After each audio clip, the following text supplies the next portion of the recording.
There has been a subterfuge. People all the way to the top of the system are not aware of it. I don't know one stockholder that knows when they signed whatever paperwork they signed to purchase stock that those assets were going to be used for a loan someplace upline. Now, you have to understand this is being done on an enormous scale. The collateral is being used many times over. Look at the code itself, and it's just so simple, so straightforward. The deception and how this was done. This issue is a state's issue anyway. The federal legislators can do nothing about this issue. You have to dedicate yourself. You have to become that citizen who's going to stand up. Instead of the big bank being the first one to get the money on a failure, we inverted that in the bill and said, no, the property owner is the first in line to get their money. The banking lobby is coming down pretty hard on preventing the hearing of this bill. Changing these rules would impel commercial parties to cease doing business in Tennessee or with Tennessee residents. That is in no one's interest. You think people understand that they were being threatened? I think everybody in the room understood that. The DTC, which is the sort of centralized clearing agency, why would it want to do business with a intermediary in Tennessee that does business with Tennessee customers? Because now the whole structure of the system doesn't work right to protect DTC. If you want to change it, I would invite you to work with the Uniform Law Commission. I trust the members that were elected by their folks back home to come here and make these type of decisions. By doing what you're doing, they are demonstrating that they are corrupt.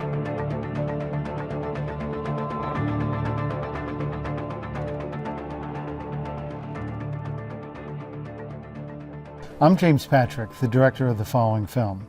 I began this film after meeting David Webb, who is a high-level finance guy, worked for the likes of Warburg and Pincus, and later ran his own hedge fund.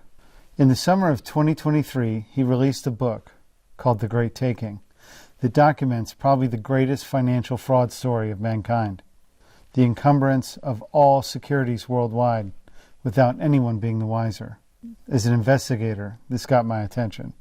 So I've written this book, The Great Taking, to put on the table a very sophisticated structure designed to take essentially all financial collateral globally. The mechanisms are in place for that to happen. This is how it works with respect to literally all financial instruments globally now. That in the event of insolvency, your financial assets that you believe you owned free and clear with no borrowings against them can be taken by certain secured creditors in the event of insolvency. And this is the shocker, not your insolvency, but insolvency of the people that secretly used your securities as collateral. Property rights to all financial securities have been subverted. The biggest banks in the world have been secretly using everyone's stocks and bonds as collateral for their own gain for the last 40 years. There's an intelligent design behind it. It has been planned and put in place over more than 50 years. This began in the late 1960s with movement to dematerialize securities. It used to be that securities, stocks, and bonds, you had a paper certificate for that. Through dematerialization, what you have are records. You have a book entry ownership, which in and of itself did not sever your property rights. You still had property rights to those securities. They were held electronically. You had to have the pooled nature, electronic form, so that there were no actual certificates and specific identification of an owner to a specific security.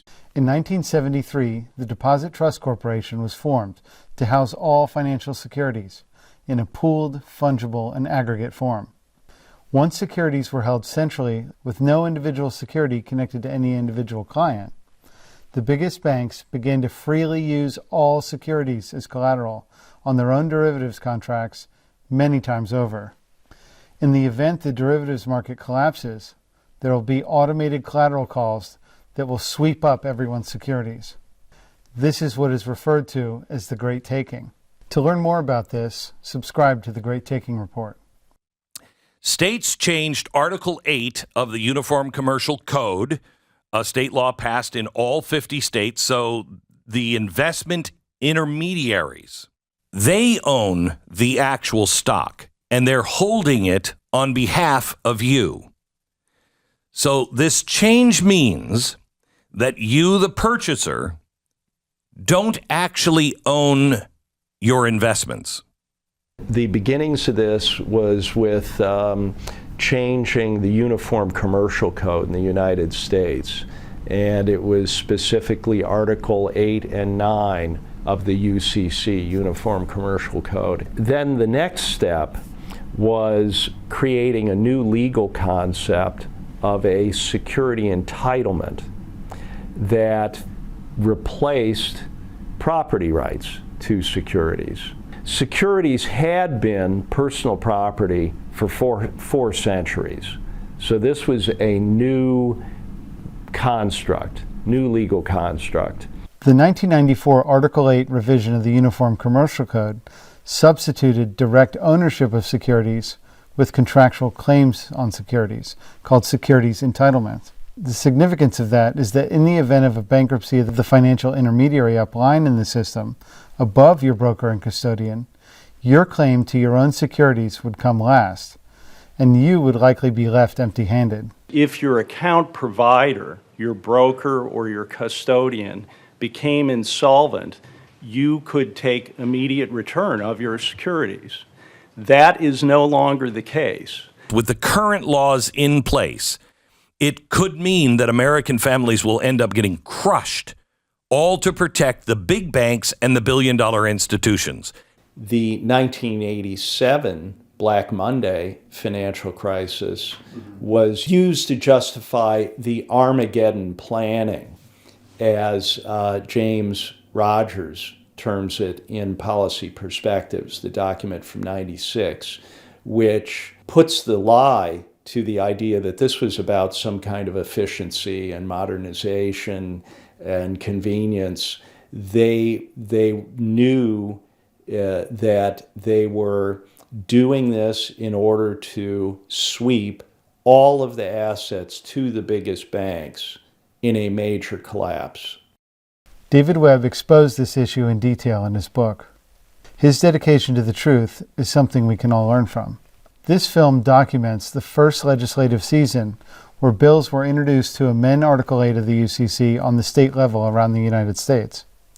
The film introduces this important issue to the public so that you can continue the fight to restore your rights to your own stocks and bonds. Focus is a superpower. I chose to focus on this issue about taking all property globally because it has this power of uniting. We can overcome divide and rule.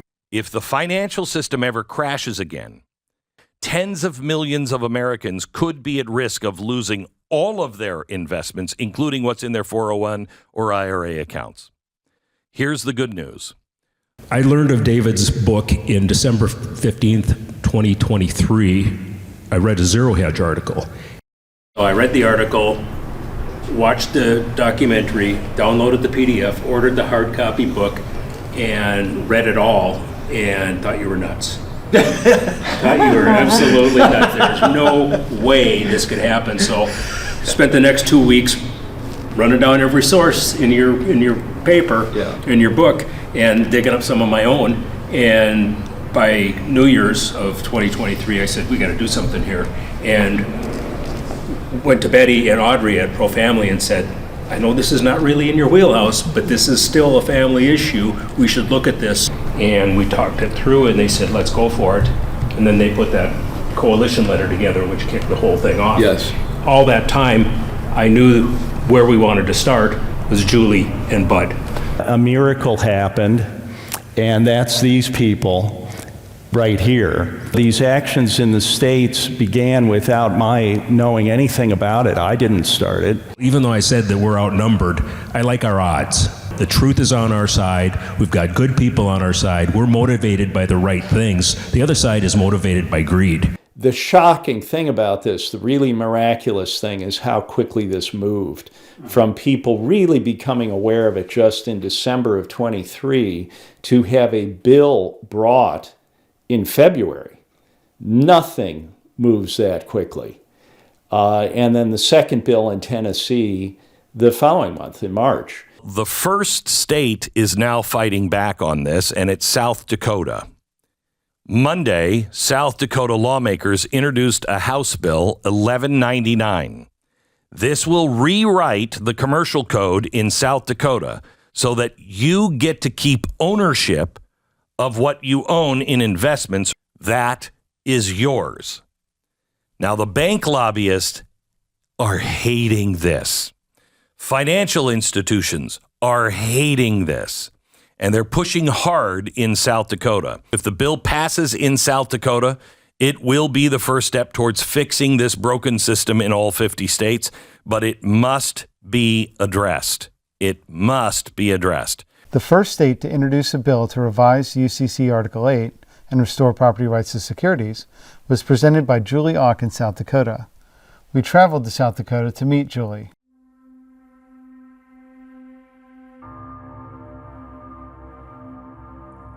So we have been trying to get to Pierre, South Dakota for a couple of days now. There's some questionable weather in South Dakota, but it's important that we get there. A bill has been introduced in the legislature that would restore property protections to the ownership of securities in the state of South Dakota. This would be the first place really in the world where there has been pushback on this. So it's very important that people focus on this now and support this action. Okay, so we're here in South Dakota. We're here in Pierre, and you just heard this guy Don Grande, huh? You just heard from him 2 weeks ago? Yeah. Can you just tell me that? I got emails from people involved with the Heartland Institute and this pro-family legislative network, and these people took it upon themselves to just begin the process. I will be testifying for the legislature, and there's a group of people here that have done all the work, and I will be supporting them with everything I can do.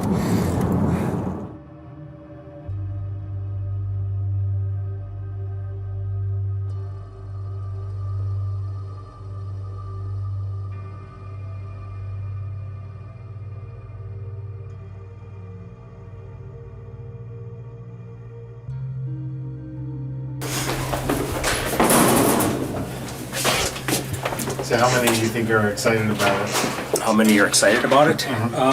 It's a growing number. We've had, today the meetings were with two of the representatives that are on the committee we're in front of. Hard to read. They seem to track, what we're talking about. We're just trying to get it so that they're not drinking out of a fire hose right away. Yes. on Wednesday morning, Yes. Representative Peterson, Hey. David Webb. Hi, good to meet you. Very nice to Welcome. meet you. Thanks for Thank coming you. to South Dakota. Thank you. Good to have you. When you are trying to steal someone that I care about, and I care about the people of South Dakota's money, their 401ks, their IRAs, the things that they have worked their entire lives for, and then they want to have this time of retirement or this time of comfort that every single person deserves in this nation, and they're just going to take it? Not on my watch. I'm going to do everything in my power, everything. And I don't care what they call me. I don't care how much they ridicule me. I don't care what it takes. We're going to do everything in our power to make sure that we chip away at their dishonesty, because the truth always comes out. As long as you present the facts and you keep saying, why won't you make these changes? Why won't you make these changes if there really is nothing to this? So we just have to continually present the truth. I'm a second-year legislator. I'm a second-year legislator.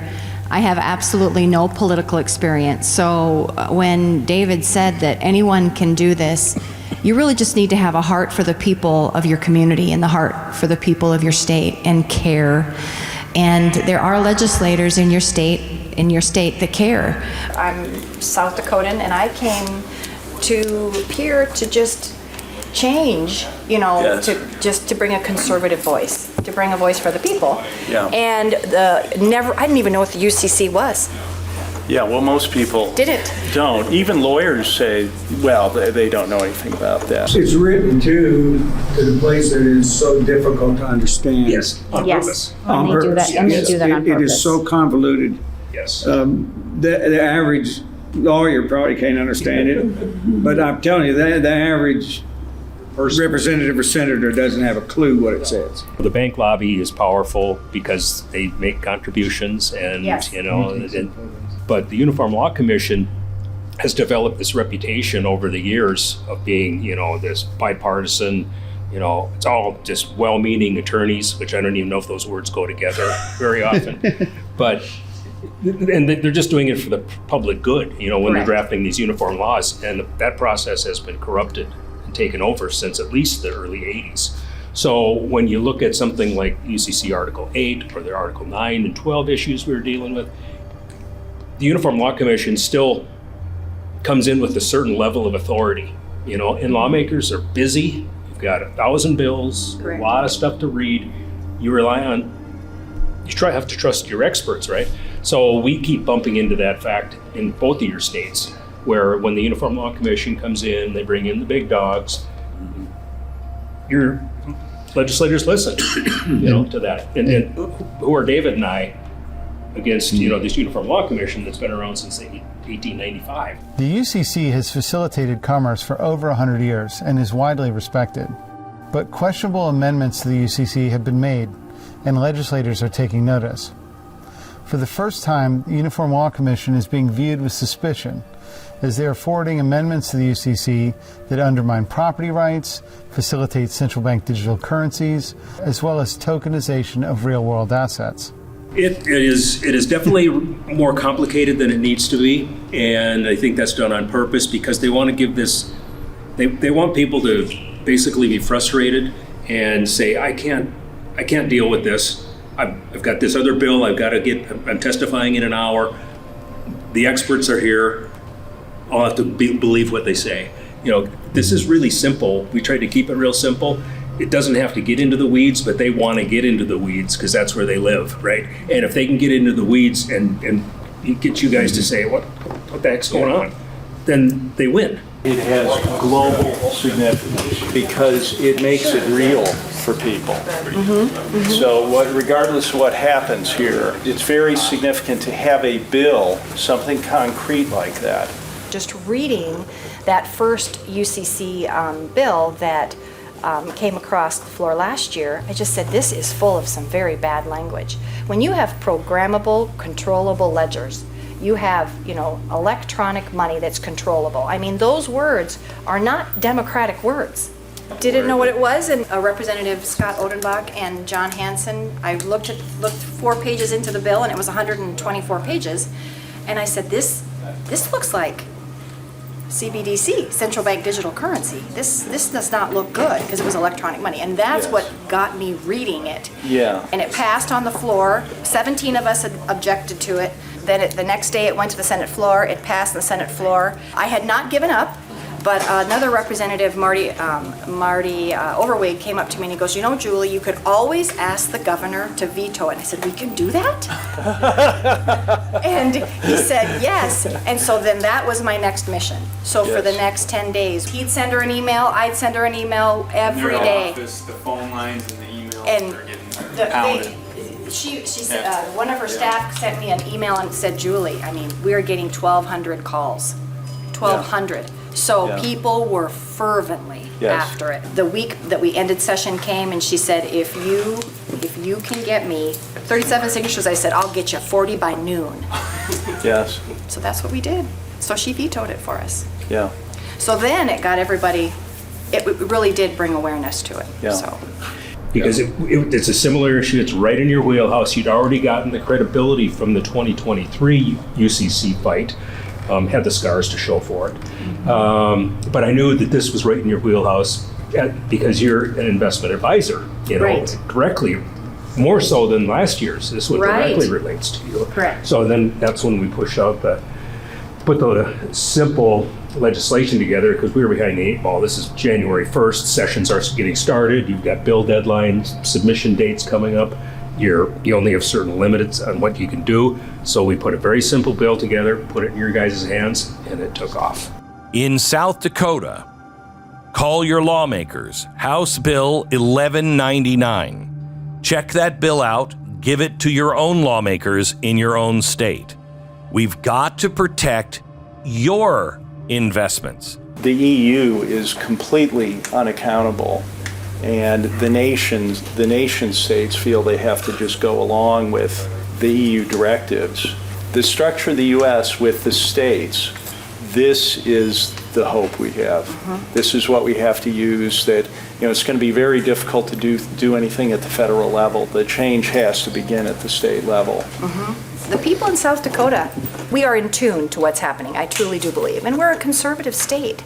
But unfortunately, here in Pierre, there is way too much influence from the big corporations, from the larger businesses, and we are really, I hate to use the word under attack, but it almost feels that way. And not having any experience whatsoever in politics, That's probably good that you're not. Yeah. Unfortunately, the bill in South Dakota was quickly defeated with a strong show of force by the banking lobby. They called out the South Dakota Chamber of Commerce, the Uniform Law Commission, the South Dakota Bankers Association, and the South Dakota Retailers Association. It was clear from their testimonies that few of them understood what they were opposing. But Representative Julie Auck is undeterred and introducing the bill again this year in 2025. It's very important for legislators to understand when they think that their local state financial service entities, that their interests are aligned with the banking powers, nothing could be further from the truth, because those are the lowest tier intermediaries that will have all the liability when this happens. And the highest tier will take the property and will be insulated. The banking interests want people in the financial services industry to believe that they're all in the same boat, on the same side in this. That is a misdirection, because the model for this, by analogy with medieval fortress towns, there was a castle. The castle keep was on a hill. There was an ample city wall around the town. The townspeople were encouraged to settle within those walls, and they felt they were being protected by the Lord in the castle. When the real strategy behind that was that any attackers would have to go through the townspeople before getting to the Lord in the castle. That is the financial services industry. The castle on the keep is the biggest banks. That is J.P. Morgan.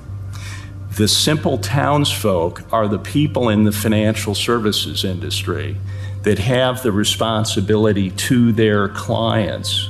And what they've done with this construct is the claims from the clients are against their financial services providers. For example, in the state of Oklahoma, who don't actually have the client assets. The client assets are elsewhere. So we have to understand together that the people in the financial services industry are not being protected by this construct either. And by making it apparent and all talking about it, we can face up to it.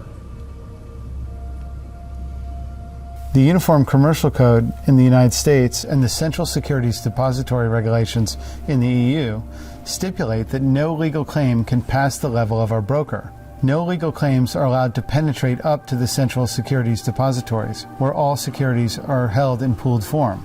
The rationale given for this is that it would cause too much of a mess because these securities are already encumbered upwards of 20 times in this upside-down pyramid of derivatives contracts. The second state to introduce a bill to restore property rights to securities was Tennessee, with Representative Bud Halsey leading the way. David and I traveled to Tennessee.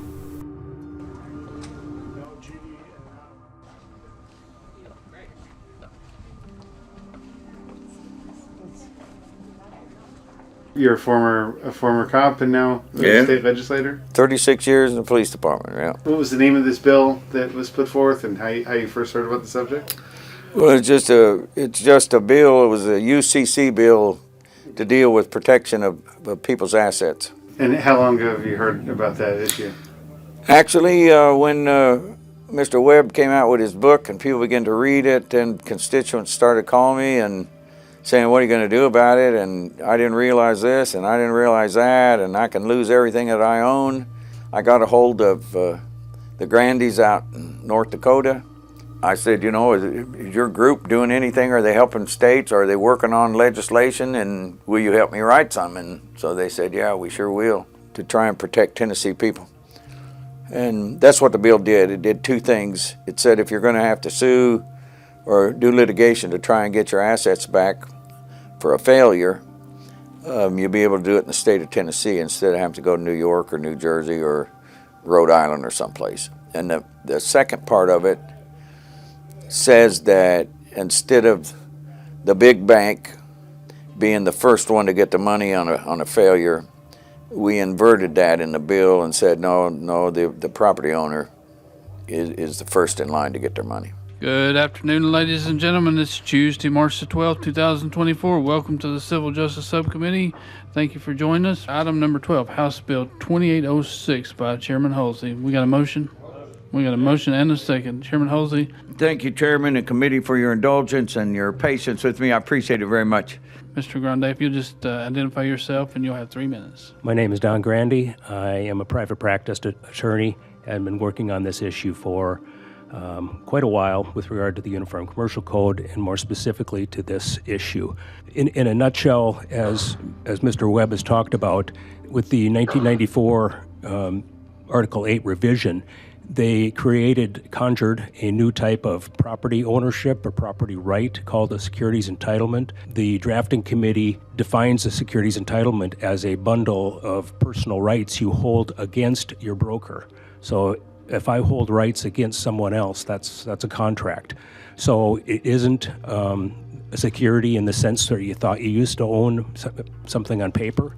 It's a contract, and any discussion to the contrary is false, and it's right there in the current UCC. All securities are held in these massive pools, in pooled form at a higher level. They are not legally held at your broker, your custodian. People can be told that their securities are segregated at the broker level. It's just in the books and records of the broker. The subterfuge is that they are being used at a higher level in the system, where the secured creditors actually have ownership over the securities. What I want to know is this: at that higher level, where the pool of the properties are, what are they doing with those? What are they doing with that? Are they making money off of that? That's what I want to know. How are they making money out of this? Well, the derivatives complex, by a little after 2000, had reached $110 trillion. That was about twice the size of global GDP.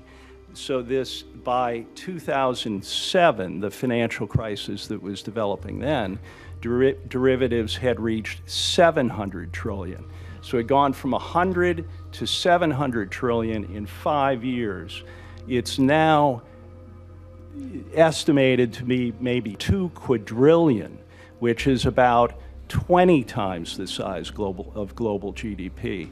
Now, what made that possible was using these vast pools of the client assets as the collateral that is extended under these basically bets these contracts.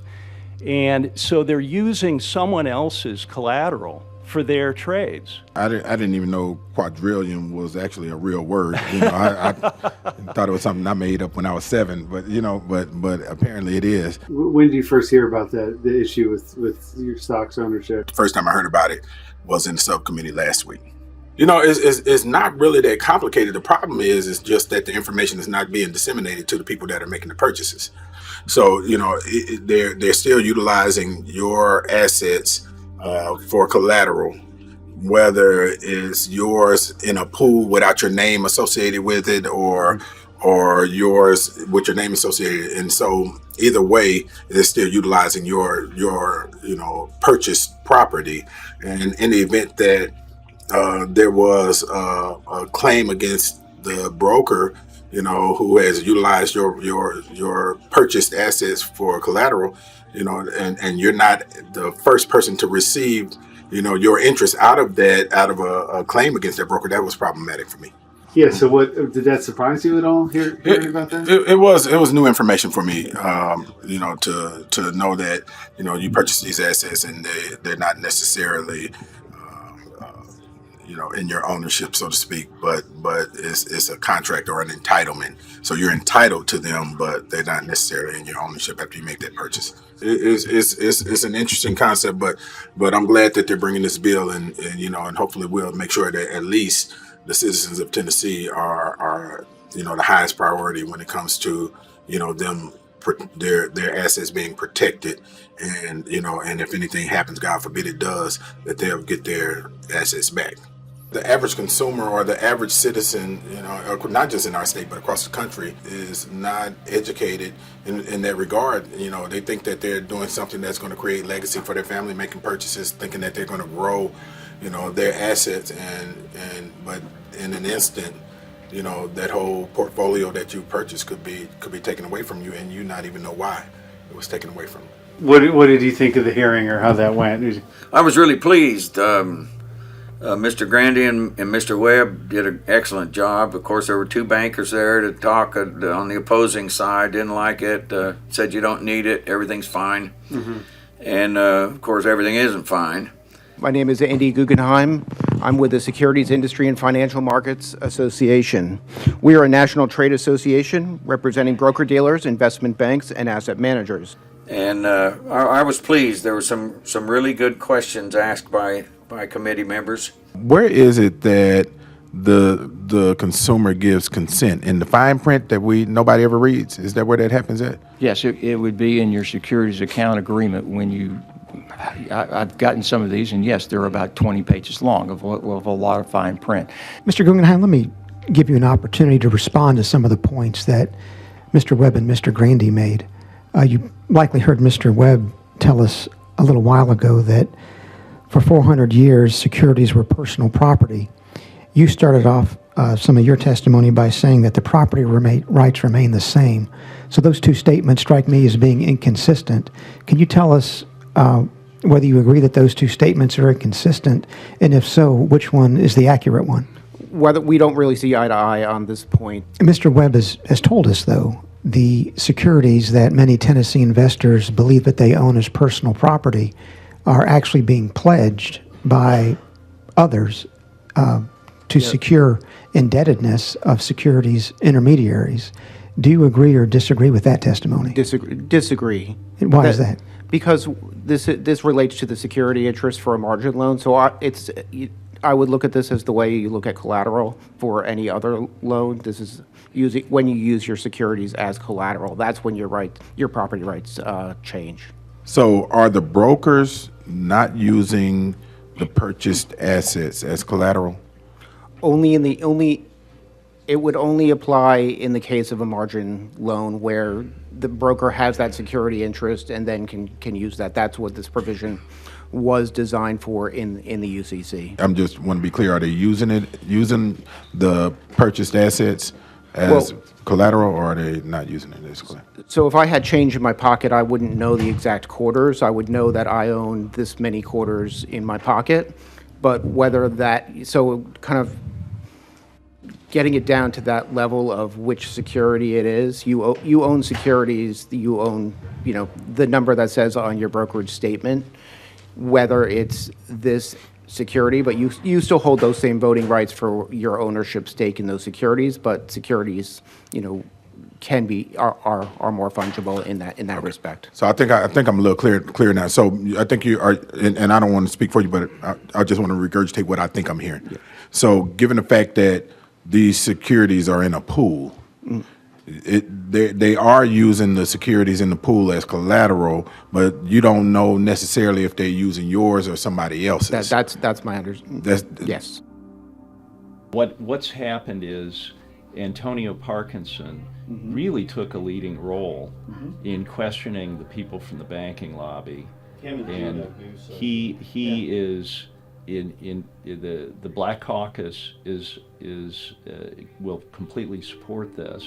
But so there is then a great possibility that they could be using your assets as collateral in whatever business they're doing. Nobody knows if it's yours or if it's someone else's, but somebody's is being used as collateral. I guess I would go back to you have the ownership stake, on the basis of those securities, and that's kind of the plumbing of the financial system that kind of allows for the benefits of easy access to trading and having a kind of a very liquid market. Okay, thank you.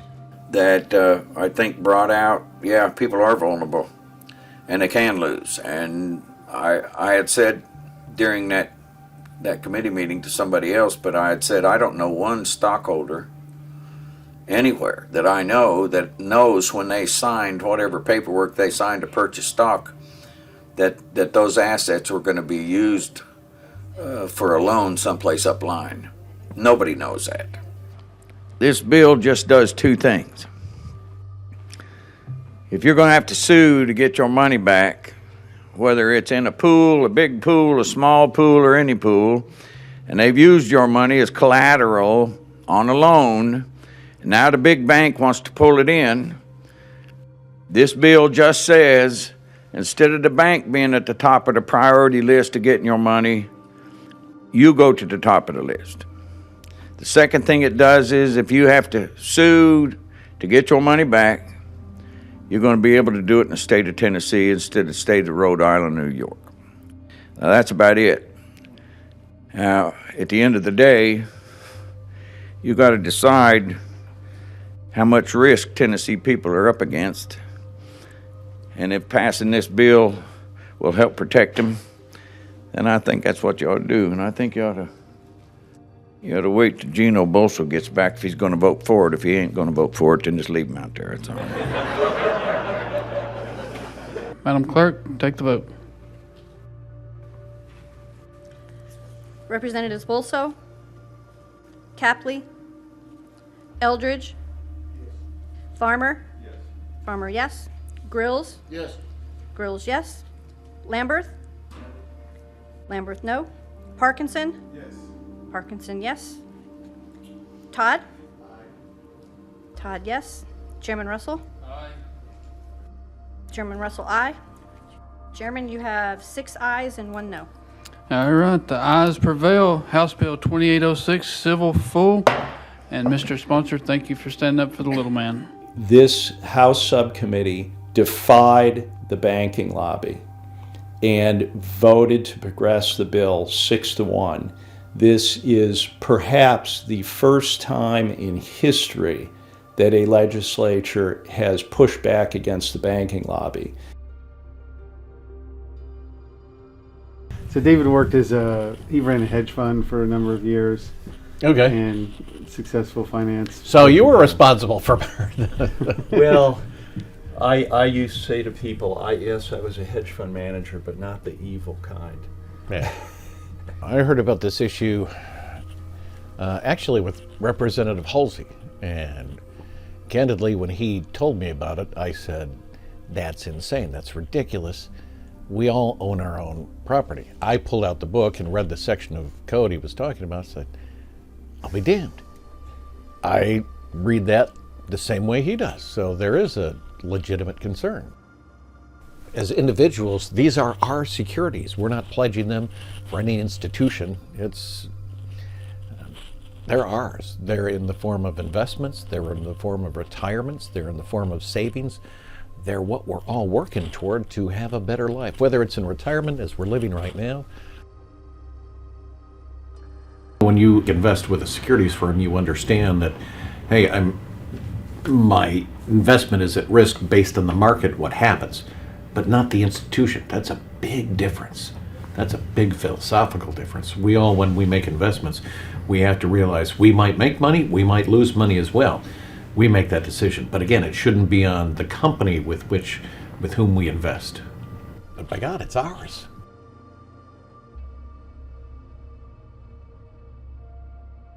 Chairman Lundberg, we're looking at item number 26. This is Senate Bill 2640. Perfect. You're recognized. Thank you, Mr. Chairman. This bill is about protecting private property. It makes various changes to UCC regarding investments and investment securities. If I may, I'll give you the setup, but the amendment makes the bill. In 1994, the UCC, which is the Uniform Commercial Code, changed wording regarding securities, and this is a very important wording change. What it meant that the stocks and that you and I purchase can be used as collateral to guarantee loans for that investment firm. Taking that the next step, which would mean potentially if your investment firm went bankrupt, your assets could be pledged to that. This clarifies that. Mr. Chairman, that is an explanation actually of Amendment 1, sir.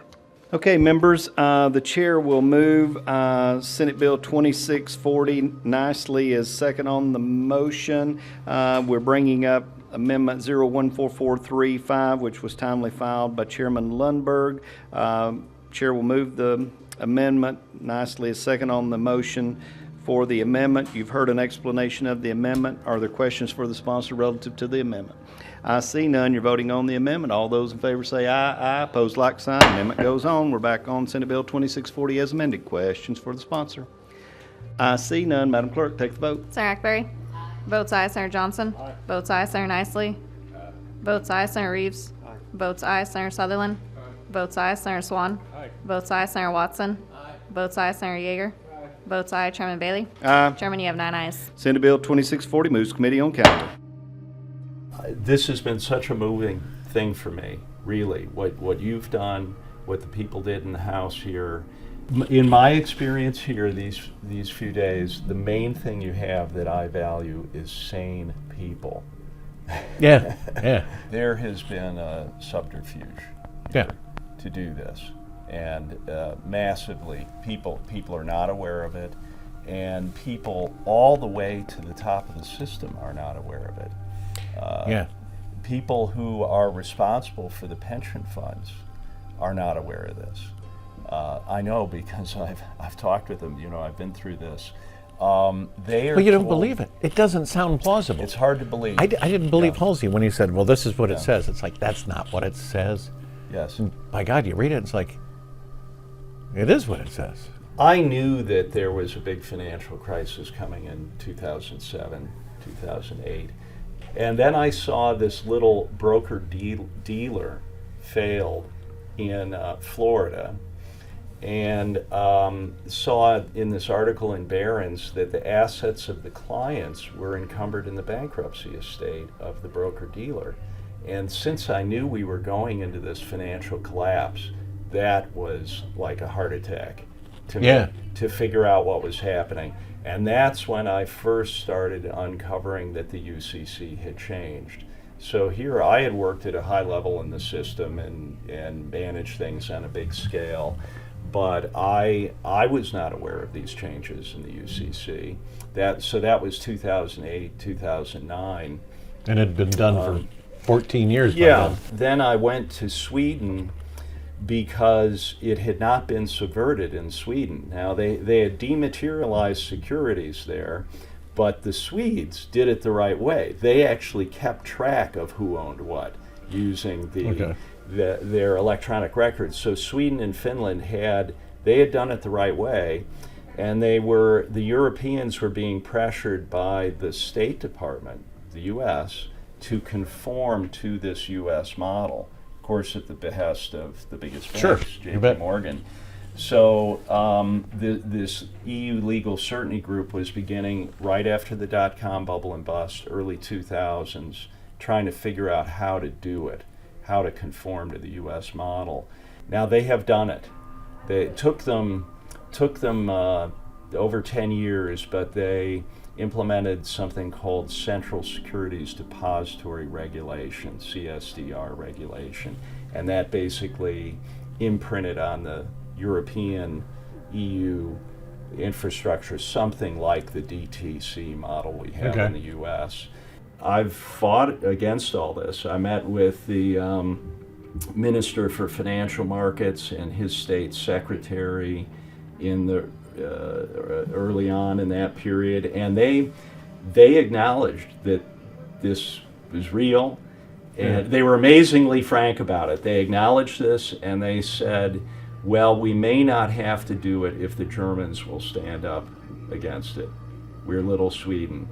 And the Germans did not stand up against it, so the juggernaut has rolled on, and Sweden, it's been subverted there. So this is now, people say, well, this has been fine for 30 years, why is it a problem now? It has taken that long to put the same system in place globally, and that's where we are now. It is a monolith, and that's why if it can be addressed in any one place, that is a very powerful thing.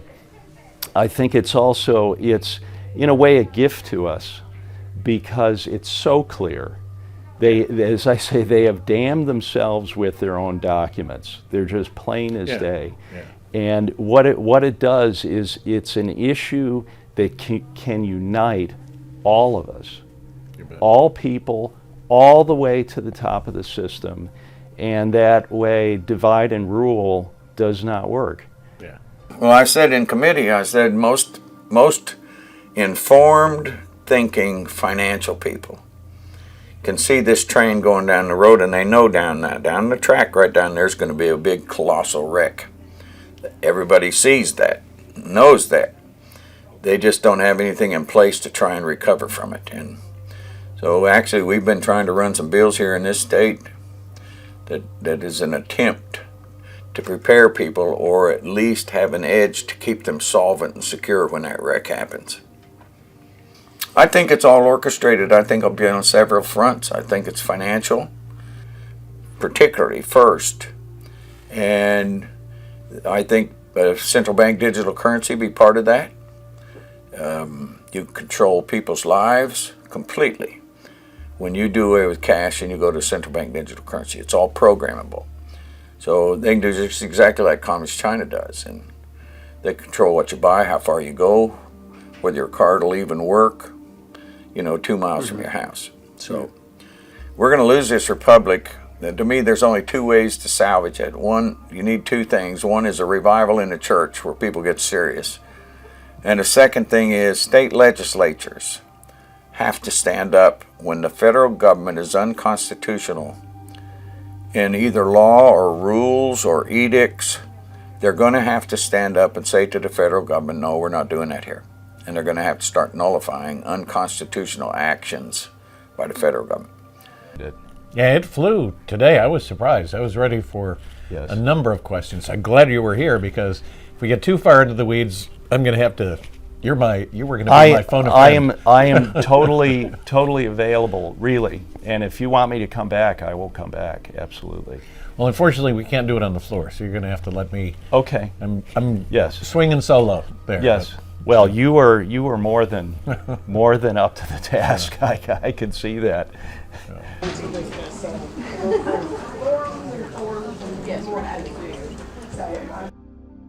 Hey, bro, how are you? I just wanted to share the mirth with you. Hey, I'm so sorry that you got hauled in here. No, God, it was so wonderful to be there. Thank you so much. Oh, thank you, and I'm not done with you either. Okay. I didn't know if you're going to hang around here. I'm worried about Debbie, next week, because that's what I'm talking about. Yeah. Are you going to be around next week? Well, I can come back if you need me. I will. I appreciate you way more than you know.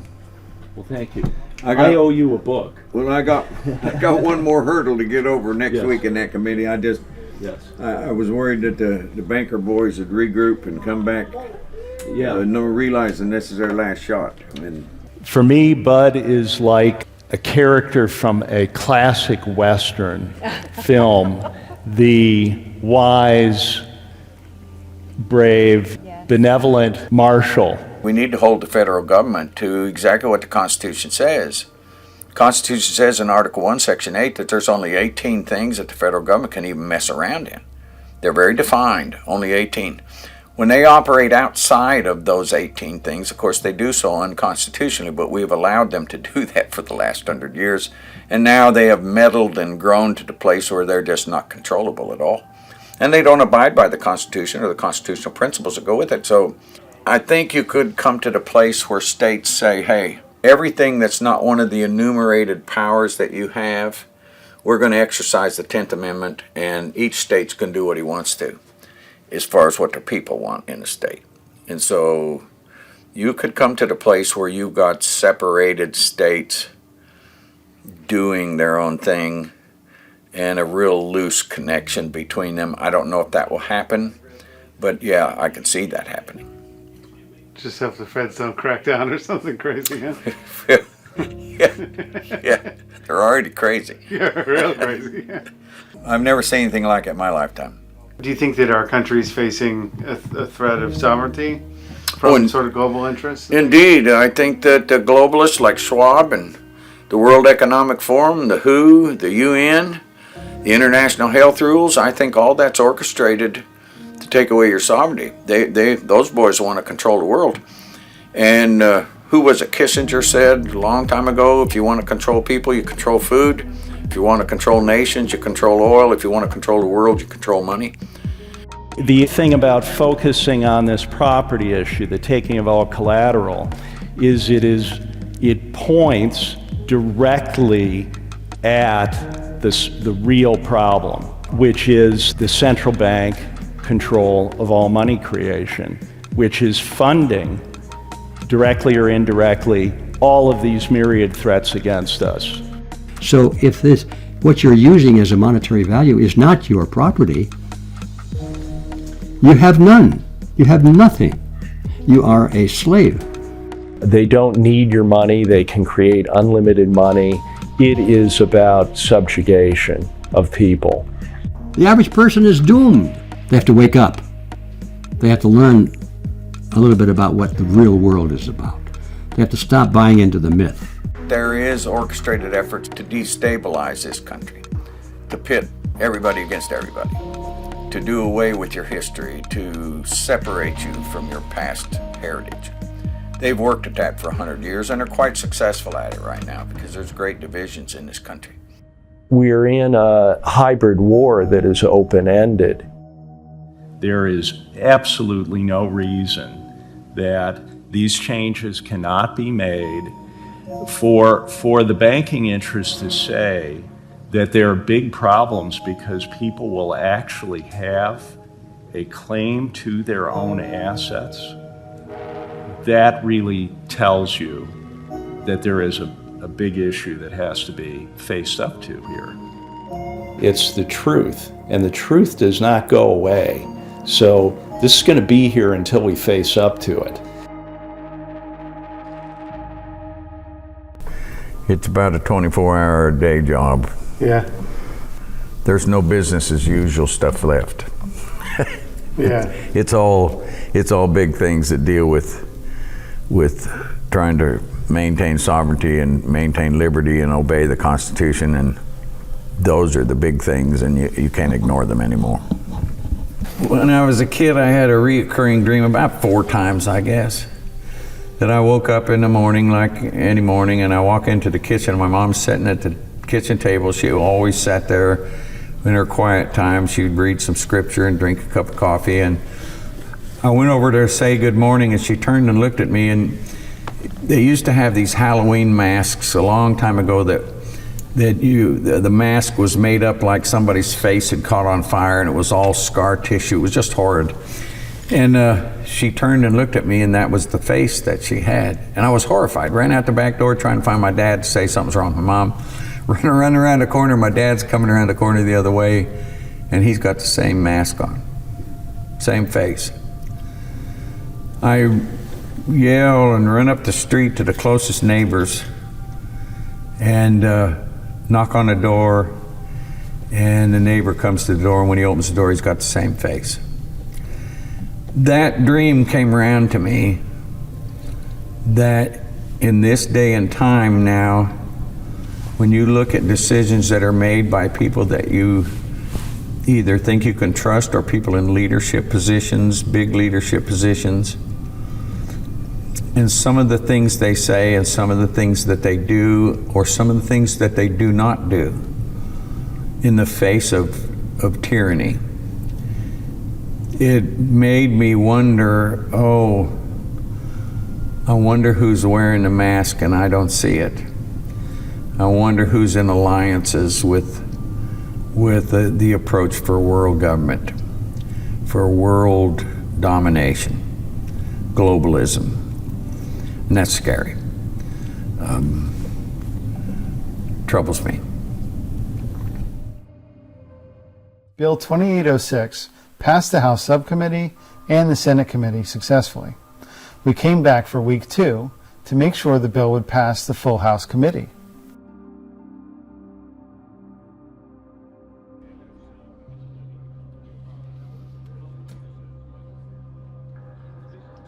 So we're in the Tennessee capital, state of Tennessee, and we've kind of gotten some bad news this morning.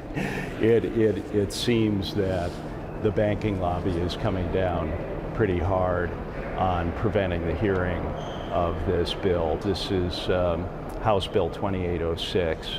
We had passed the House Subcommittee. We decided to stay to see this through because it's so important. The banking lobby had sent Andrew Guggenheim. Frankly, the banking lobby didn't do a very good job in that hearing, but now they seem to have gotten to people at high levels here. There's a story being told that this the issue at hand is margin accounts, rather than what is actually in the code, which is the use of the collateral at higher levels in the system. And it's in black and white in the code that this is about the secured creditors of the intermediaries, not of the client. So it's not a margin account. It's very simple to see, but they're now getting to the representatives and telling them this, that this is disclosed in the contract that people sign with the broker, and that this is all normal, and that people have known this and understand it, which couldn't be further from the truth of the situation. We met with the House Majority Leader this morning, and that's where we got, this was the first meeting this morning, and we could see there that something had changed, where he was telling us these things, that this is all disclosed in the contracts. We intend to meet with the treasurer. It also seems that the treasurer is part of the effort to quash this, but we'll see. We will be able to meet with him later today, and but it has turned into a heavy lift now.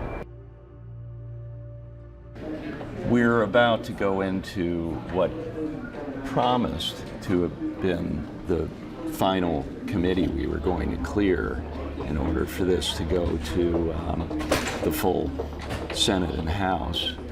And at the 12th hour here, it appears this will be stopped. The bill will not be allowed to progress. The mechanism for this is that the Treasurer of the State has said that he is uncomfortable moving this right now.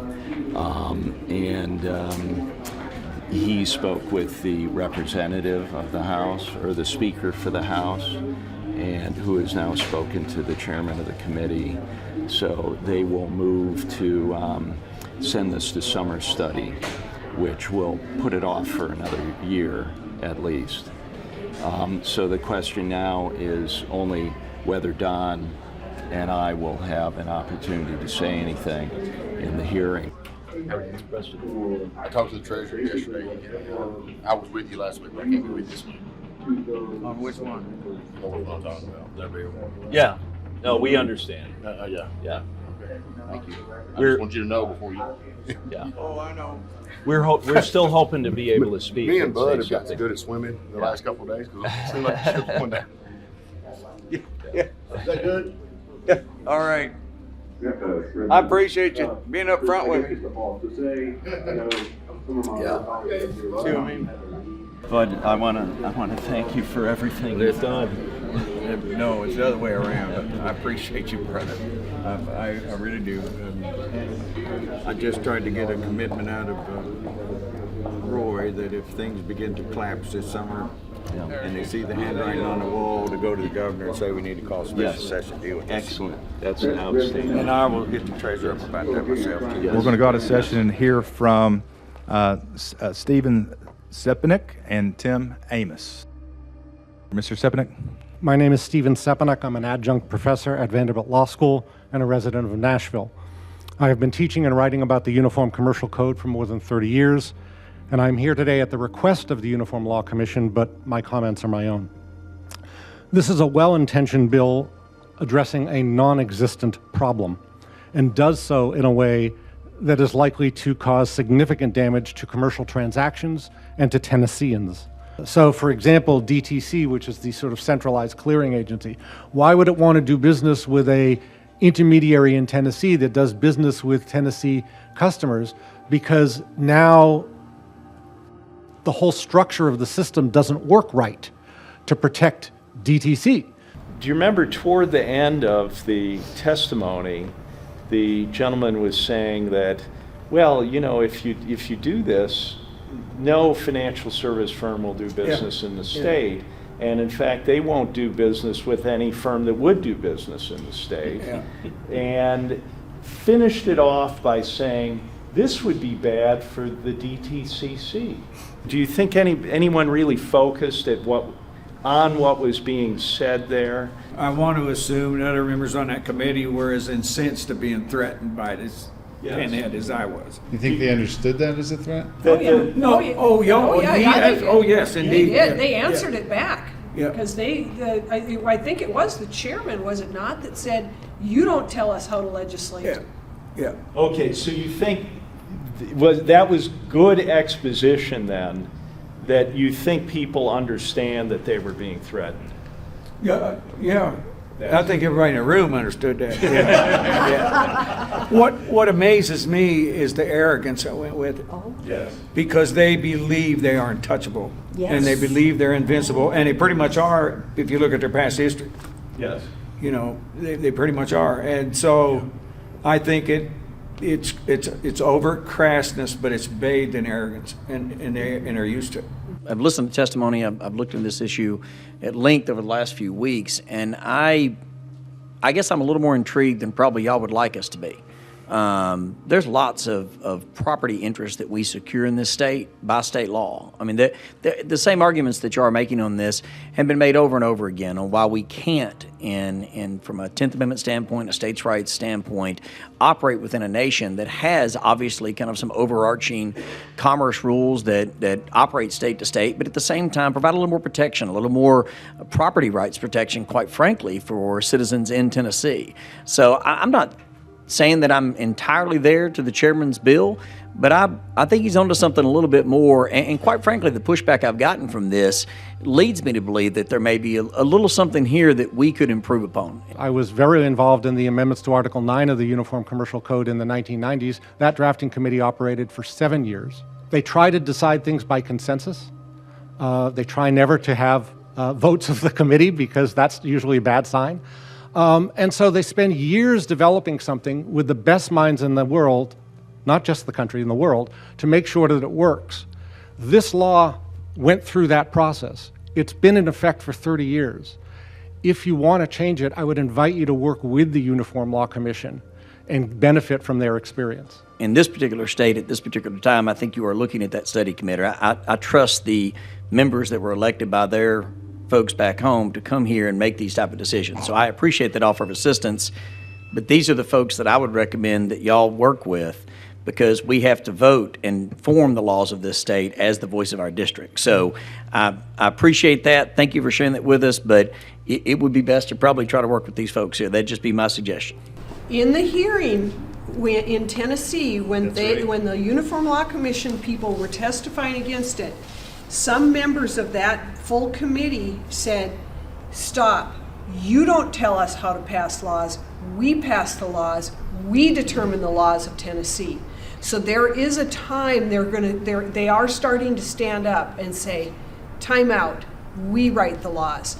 And the Uniform Law Commission, I think, had made the mistake of trying to say, we are going to write these laws, you guys are just going to implement them. And once they started to do that, the legislators are going to kick back, because nobody tells the legislators what to do. They write their own bills. Uniform Law Commission refers to itself as a private legislature. Yes. And by doing what you're doing, they are demonstrating that they are corrupt. That's correct. In their own testimony. Do you think that people are seeing and understanding that? I think so. And in the committee there in Tennessee, they really did. They're shooting these people over to rabbit holes instead of allowing them to stay focused. Like Representative said, it's two simple things. Yes. And they want to distract over into different terms, different areas.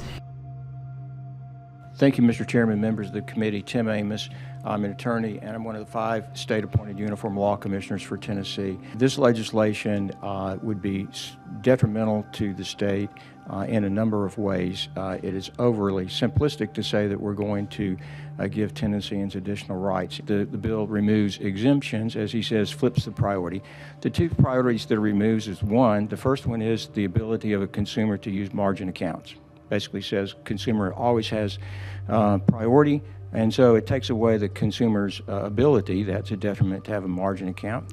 And even more detrimentally, it changes the priority for securities intermediaries that are changing and trading securities on a daily basis, which would have a significant disruption in the financial markets as those people operate in Tennessee. So for all those reasons, we think it's a terrible bill, and we would hope that you would defeat it or defer it. And thank you for your candor. I think this legislation is aimed at a non-problem. The securities intermediary is prohibited from doing what they're alleged to be doing, and prohibited by the UCC. It would be a criminal act under federal law. There is no evidence that this is happening. I mean, Lehman Brothers failed. No customer lost money because of the rules that you're considering amending. In the case of Lehman Brothers, Lehman was using the client collateral under swap contracts, and JP Morgan, which was also the custodian for their assets, was on the other side of those swap contracts and took the property in the insolvency of Lehman Brothers. Unbeknownst to these sophisticated clients, their treasuries were being used by Lehman under swap contracts with JP Morgan. This decision of the bankruptcy court is 5 years after the collapse of Lehman Brothers. They still have not recovered their collateral after that length of time. And the final question, Professor, is this. Obviously, the second part of the bill deals with the priority of security interests. But is it accurate to say that one does not get involved in determining priority of security interests unless first you have competing security interests? That is correct. And if a securities intermediary were prohibited from creating a security interest in a financial asset, then there would be no security interest about which a question about priority would raise. If the securities intermediary is prevented from granting it, yes. If it's merely prohibited but nevertheless possible, you could potentially get the priority dispute. So I don't want to, I would love to be able to answer your question and say it can't happen. But I think it probably could happen, but it would take an awful lot. I mean, it would take a violation of the UCC, a violation of criminal law, would have to get past the auditors. I'm trying to figure out how we got to such contrasting interpretations of what's happening here. I mean, you know, you gave us information that completely opposite ends of the spectrum of the information that we received last week. Well, based on last week, the consumer is not protected. Right. But based on your testimony today, the consumer is and has been protected. How do we have such a large gap in where we are on this? I'm assuming the proponents of this legislation are well-intentioned. I'm assuming they really believe what they have to say. Sometimes convincing someone that they're mistaken is very difficult. People hold on to their beliefs. I would love to be able to sit down with the proponents and try to convince them that they are mistaken. But you know, there are a lot of people who believe things that are wrong, right? There are people who would believe we'd never landed on the moon. You know what? They're here. You know, so you know, if you want to speak to them, I'm sure you know they'd be open to it. But Mr. Chair, I want to know are the guests that we had on that spoke last week, are they on the list today? They are on the list today. Can we stay out of session for a few more minutes to hear from them? Because I do want to understand why we got two totally different ideas of what this bill is doing. Do you mind, Mr. Well, Chair? Representative Parkinson, I'm at the will of this committee, and also I'll remind you, you sat through two subcommittee meetings with those same guests, having the hours of opportunities to ask them questions. But I'm at the will of the committee. And Mr. Chair, Leader Lambert, you recognize. Well, Mr. Chairman, I was going to make a motion for us to come back into session. I too have heard from both sides, but I'm not going to make a motion at this time. I mean, Mr. Chairman, it's up to you and the committee. I mean, Representative Parkinson has put it out there for the other side to come up and speak. We've heard quite a bit on this, but until that offer was tendered, I was going to make a motion for us to go back into session and actually debate and or vote on the bill, but I will not do so at this juncture.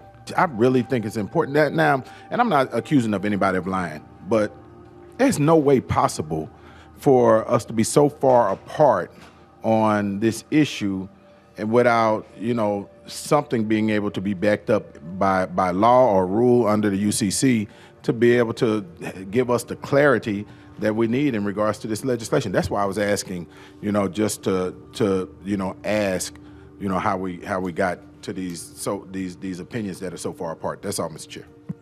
Representative Parks, that's not how the process works. You know it. They're up here. You can ask them questions for a third time now. I think I need to expose that this is a real problem and how we know that. I have written rebuttals to the letters sent by Andy Guggenheim. You should have that, the SIFMA letter. I've written a rebuttal to the testimony that was given last Wednesday. And a central part of that is exposing the response of the Federal Reserve, the New York Bank of New York Central or Federal Reserve Bank, to a questionnaire from the EU. And this makes it clear that pooled securities are vulnerable to secured creditors of the intermediary. We also see this in the code itself, that this is the issue, that the exposure is created by the intermediary. This is not a debt of the client, it is a debt of the intermediary. To expose what is happening here, there's a Bank for International Settlements document titled Developments in Collateral Management Services. This is from 2014. It explains so this has been going on for more than a decade in a big way, and what you see is the flow of collateral in this chart, you see it flows from collateral givers to collateral takers. The collateral givers are equity desks, custodians. This is done on a global basis, And there is an automated collateral management system that operates particularly in a crisis atmosphere when the value of the collateral is falling, to sweep more collateral to the collateral takers. Now, who are the collateral takers? These are the central clearing counterparties where the derivatives complex is cleared. The issues here have been conflated. Thank you, sir. If you could just, if we could, that's 3 minutes right there, and I appreciate that presentation. Next on the list, I have Leader Lambert. You're recognized. Thank you very much, sir. We just make sure, give you a chance to give a rebuttal there, but with that, I make a motion that we go back into session. Thank you, Major. Any objections? Seeing none. We're back into session. I move that we send HB 2806 to summer study, given the complexity of the issues. Okay. That's proper motion, proper second. Members, all those in favor of sending House Bill 2806 as amended to summer study, say aye. Aye. Opposed, say no. Ayes have it. You got cracked on. Yeah. I'm sorry. No, I don't know what to say about it. I think that was very one-sided. I think Bolso messed it up. Yeah, I'm sorry. It's what it is. We appreciate it. We'll be in touch. I hate to ask you We'll be back. to come back. We'll be back. All that flapping you just heard. You know, it's crazy. Margin accounts, my God. We appreciate you. Hey, thanks. All right. Okay. Very good. Appreciate it. This now has national significance because it is clearly a nonpartisan issue. Right. We can all unite behind this. And this is what I mean by punching a hole. We can punch a hole with this thing. Yeah. I think what we've done here is very positive in terms of getting the exposition of the reality of this. And it will position Tennessee to be able to react to the crisis when it is unfolding, and to be able to act with some urgency. The representatives here will, and the Senate will know what could be done to protect the state, and it could be done in an emergency session. It appears that a crisis will have to become more full-blown before there will be action. The fix was in. They had gone to the treasurer, who went to the House majority, or the House Speaker, who went to the chairman of the committee, and it was clear they were going to table this and send it to summer study. I think that, well, I know the treasurer's worried about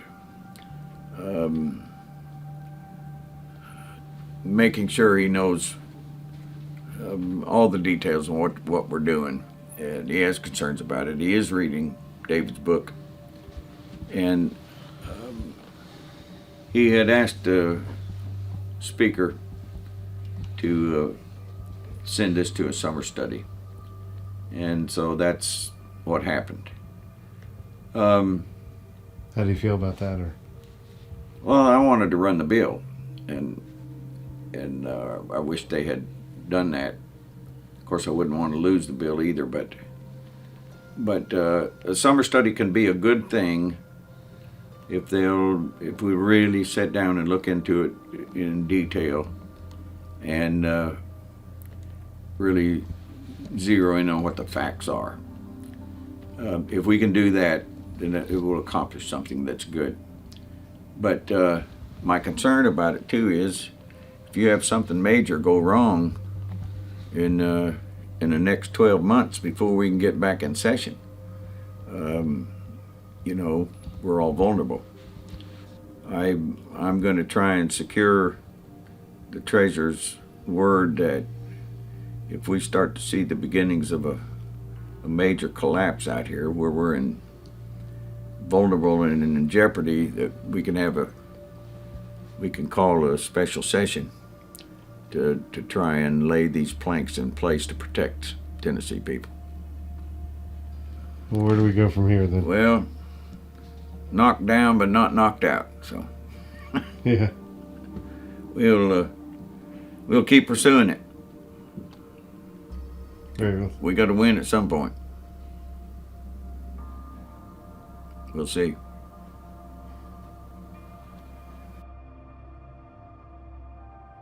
This film documented the first legislative season where bills were introduced to restore property rights to securities. Having these bills heard in state committees served to expose the issue and force the banking lobby to show their hand. The fight continues until the truth prevails, and our rights to securities are restored.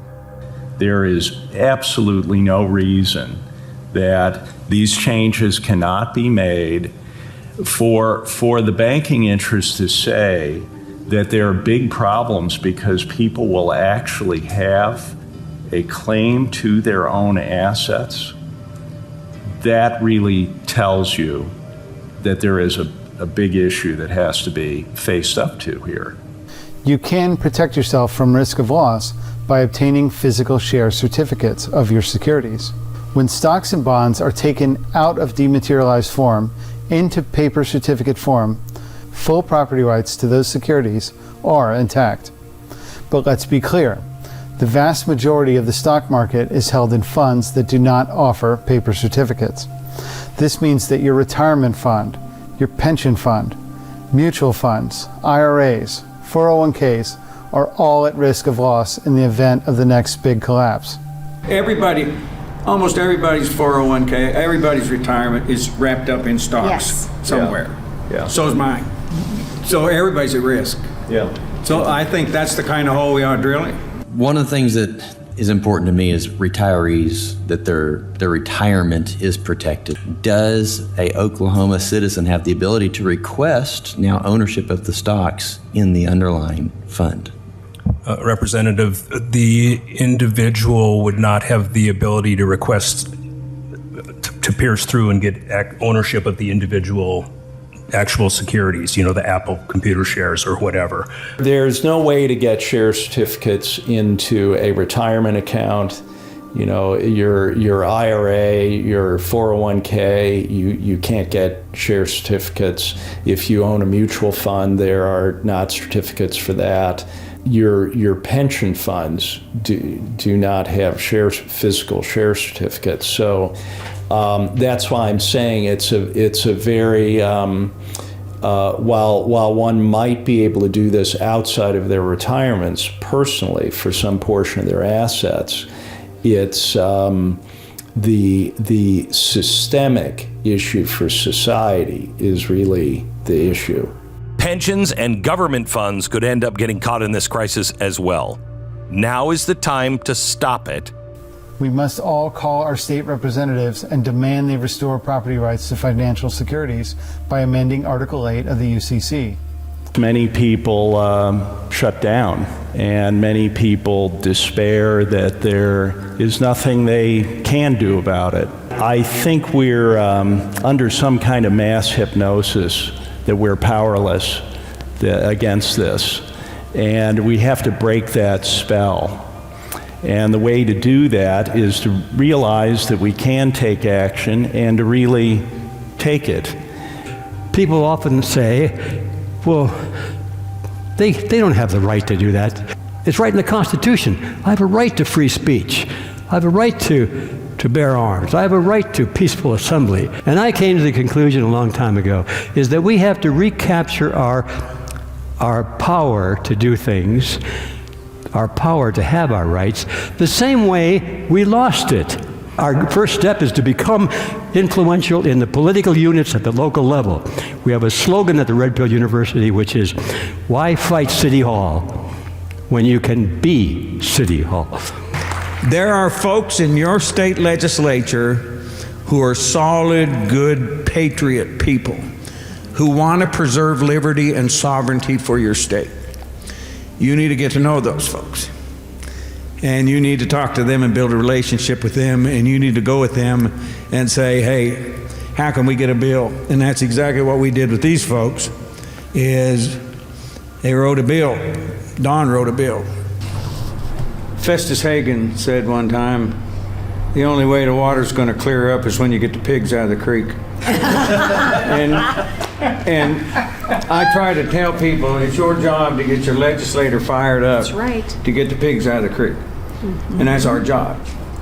And when you start showing legislators in a committee that their whole retirement system, with the right winds blowing, the right catastrophe happening, they can lose their whole retirement. When people learn about this setup, this scheme, part of the mind says, well, maybe this isn't real. By these people bringing these bills, people actually had to look at the UCC and see that this is absolutely real. The banking lobby came down in full force. They could not refute this at all. The only way they could counter it was by lying and through subversion of the legislative process and by threats. So what is happening there is it's a good thing because it forces this exposition. We have the people and the banking lobby. Those are the lines that are drawn. And what are they doing? End of the day, they only stopped the progress of this in Tennessee by threatening the state with withdrawal of financial services. Yeah, the banking lobby does not want to give up this unrestricted use of this collateral free of payment. So they will threaten the state with withdrawal of financial services. What consequences is that for our investors? What happens to our people if we do this? Make no mistake about it, you will be threatened by the banking interests. Practically speaking, there would be no problem. It's just a matter of what threats you will face. That itself is illegal. Even to threaten that is illegal under anti-racketeering charges. This is a pattern of criminal behavior, quite frankly. Just threatening the state will ultimately be a criminal act if there is a taking of property. Those individuals that are threatening the state, if there is harm and that threat has been made, those people individually can be charged, criminally charged, criminal penalties, 20 years in prison under RICO. And you just have to explain to those people, think hard about what you're doing. You are threatening a sovereign state and the people of this state. The institutions that are taking advantage of this, basically, this structure allows them to, whether you consider it criminal or not, engage in riskier behavior, right? So if you unwind this, they would engage in less risky behavior. But what you're doing is protecting the individual's property right at the top of this chain of events that could happen if a bad thing happens. It can be done simply. Not saying it's not going to be opposed, because they have free use of all this collateral. They are not going to willingly give that up. You know, they have no reason to cooperate with this. So it is up to people in the states to decide what they're going to do about this. There's not going to be help from the federal level. The answer isn't going to come from there. It is not going to happen in Europe at the EU level. Absolutely not. The individual states in Europe will not stand up against this. The only place it's going to happen, and I've seen it in coming here with these processes, it is possible in the states. But these constituents in my district said, you got to do something about this. Well, that's hugely significant that the people in the state made this happen, essentially. That's who got me involved in it. Yeah. And of course, I learned real quick that the average banker's quite ignorant. They don't know anything about it. Yes. The big dogs that run this show know all about it and are willing to lie every day, all day about it. Yeah. Yes. That's exactly what we ran up against in South Dakota, is the banking lobby. They're the ones who are basically stopping the legislature from getting through. The bankers themselves and the people of South Dakota want to see this legislation pass, but it is definitely the bank lobby that we are fighting, and the UCC, the Uniform Commission attorneys. And they will basically, be fraudulent in testimony. They will not tell the truth, even in committee. And so obviously they've gotten away with it before. My daddy, I lost him 3 years ago. He was 96 years and 7 months. And he told me a long time ago, he said he was going through this old graveyard, and he came across a headstone that had these words. It said, "A politician and a good man." And my dad said that he thought it was quite odd that they would have buried two people in the same day. I don't want to be a politician at all. I want to be a statesman with one foot firmly planted in the Holy Scriptures and the other foot firmly planted in the Constitution. That's what I want. That's what this lady wants. So the important thing in listening to Representative Halsey and Representative Auk is they're actually doing something in their states, and we know who we're up against. We've got their attention of the bank lobby, of the financial interests, and as Representative Halsey said, we've gotten their attention because now they're sending out better liars, more higher level liars, because they can't refute what David has laid out. And they can't refute the simple changes we're proposing in this bill. So we've got their attention. We'd been a year prior to running this. We all of a sudden had this call from the Lieutenant Governor of South Dakota and from Representative Auk. Hey, there is this big UCC bill and it's not good, and what are we going to do? We need, but and by the time we can get this connected, it's already passed both chambers and it's on the desk of the governor. Betty is, I won't say Betty is the better half, but because I don't want to pick sides there. It is one hell of a team, and I can say that really none of this would have happened without Don and Betty. This is really this has been essential to these efforts. Betty is a former state legislator in North Dakota and has a tremendous depth of experience with that, and I've seen it in terms of being able to guide people through the legislative process. I work on public policy for a number of organizations, but my main focus is the Pro-Family Legislative Network. Well, what does that have to do with Article 8? The finances for your family are affected in this. It makes it a pro-family issue. How easy or difficult is it for the average person to get a meeting with a representative? It depends on the state, the population of the state, what kind of staff they have. Mm-hmm. So in my state, I had no staff. So they called me at home, they showed up at my home, they showed up at my desk. All you have to do is show up. Yeah. I'm there. Emails, phone calls, we're always there. We're always answering whatever we can.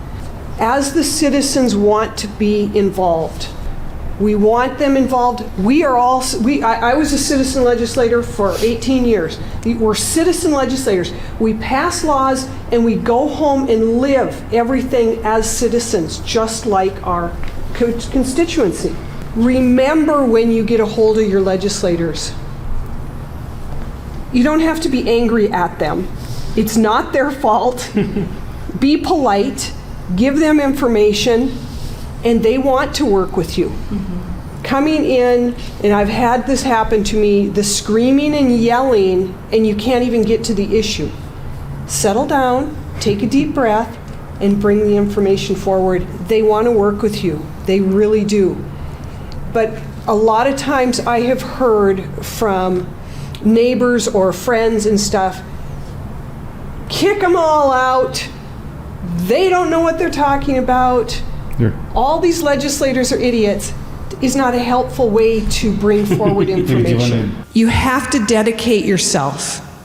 You have to become that citizen who's going to stand up and not just sit back and learn about things and not take action. And that action is at your local level. As was stated, we know right now, it doesn't matter who wins the presidency, it doesn't matter who's going to be in, they don't get anything done. This issue is a state's issue anyway. The federal government can do, or the federal legislators can do nothing about this issue. We live in a time now where efforts to take away personal and state sovereignty is coming from 360 degrees, so you find yourself, it's not just this issue. A lot of issues. You find yourself with 25 other issues of trying to lay planks to keep your state sovereign when the rest of the country's going to fall off a cliff. Every person that's listening and looking and awake and aware and vigilant, you got 250 to 500 that are asleep. That's right. So these people that are listening are already awake and want to do something about this. I wish we could find a way, particularly with this issue, because everybody owns stock.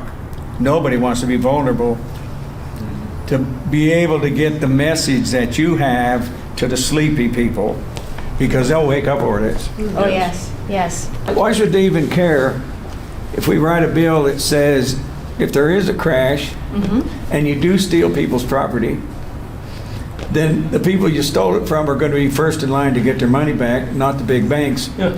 If they're not loaning money and it's not built on collateral from stock, then why in the world would you care? Yeah, that's right. It doesn't matter. It doesn't matter. It's a moot point. Yep. Yes. It's the same thing with the jurisdiction question that came up. I mean, they pushed back both in South Dakota and in Tennessee on that. They said, because we made a simple change. We just said if there's going to be a dispute between an entitlement holder, which, an individual investor, and an intermediary, the jurisdiction is in the domicile of the intermediary, and like you said, it's better to have it where your constituent is, right? Boy, that's just unacceptable. That is absolutely unacceptable, except if you look at item C right below it, it says for certificates, domiciles where the certificate is. So they already deal with it in the certificate world. Correct. But it absolutely cannot happen in the dematerialized world. I want to say something that, helps to understand how quickly this could unravel in our favor. So if you think of what I've explained about this, that all securities are pooled now, so you have no identification to any securities in these pools that you own. You have this entitlement that is a very loose claim to what remains in the pool. And the problem is that the intermediaries are able to borrow money using these securities in the pool. They're able to loan out the equities that are then used for short sales, but they're also, other instruments are used to secure loans. Now, you have to understand this is being done on an enormous scale. The collateral is being used many times over. So it isn't that this is being done a little bit of the time somewhere. It is being done all the time.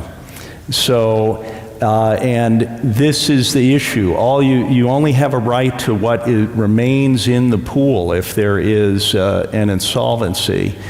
So the biggest banks have priority claim to these pools on the theory that we can't protect everybody, but they have to be protected in a collapse because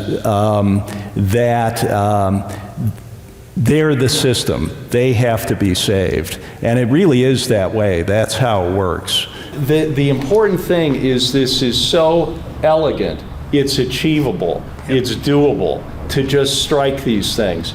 And that's what we need, given that we're under full spectrum assault now. Yeah. So we need something we can focus on, that we can actually do. We know we're over target on this, and it is pointing toward what is behind all of these manifold threats Oh. against us. Well. So it's the money.